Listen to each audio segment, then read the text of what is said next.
Hello everyone, welcome back to my another mini blog. তো সেদিন ছিল শিউলির বার্থডে সেলিব্রেশন, তো তারই ভিডিও তোমাদের সাথে শেয়ার করব।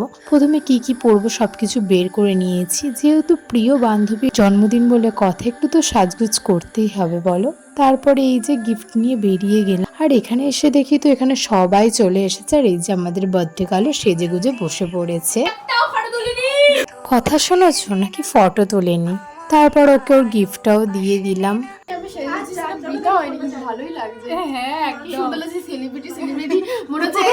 এর আবার নিজেকে নাকি সেলিব্রিটি মনে হচ্ছে, মানে কখন কার কি ইচ্ছা হচ্ছে বোঝা দায়।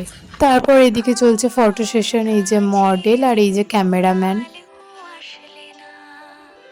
আর এই মেয়েটাকে দেখো কি হাবাদে মেয়ের মতো কেক খাচ্ছে, মানে লোকের বাড়ি এসে মান সম্মান আর কিছু রাখলো না গাইস। জন্মদিন চুপ করে থাকা কঠিন। কি ভাবছো? এটাই ভাবছো তো যে একবার কেক কাটার পর আবার কেন কেক কাটছে? বড় লোকিয়া বন্ধু গাইস দুটো কেক এনেছে, ফটো তুলবে কেক কাটবে সেই জন্য।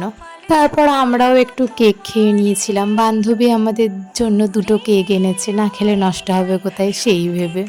আর এই দেখো আর একটা হাবাদে মেয়ে কিভাবে কেক খাচ্ছে।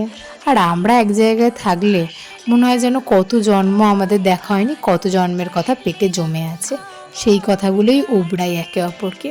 আর ওই যে আগের ভিডিওতে বলেছিলাম পিএনপিসি, ওগুলো করতেও বিশাল ভালোবাসি। আর এই দেখো আমাদের সেলিব্রিটি মামুনি।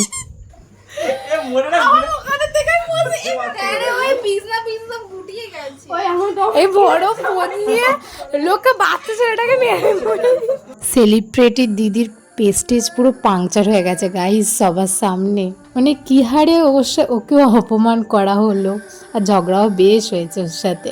তারপরে হচ্ছে নির্লজ্জের মতো কি করবে, বান্ধবীর বাড়ি এইছে, সব ঝগড়া অশান্তি হজম করে খেতে বসে গেছে। বাড়ি চলে যাচ্ছিস কেন? চললে থাক, আর একটু পরে যেতে হয়। অপমানের পরে কি আর কেউ থাকে বলো গাইস, তাই আর কি চলে গেল। আর আমরা ওইদিকে খাওয়া দাওয়া করে বাড়িতে চলে এসেছি। আর আজকে ভিডিওটা এই অবধি, ভালো লাগলে লাইক কমেন্ট শেয়ার করে দিও। বাই।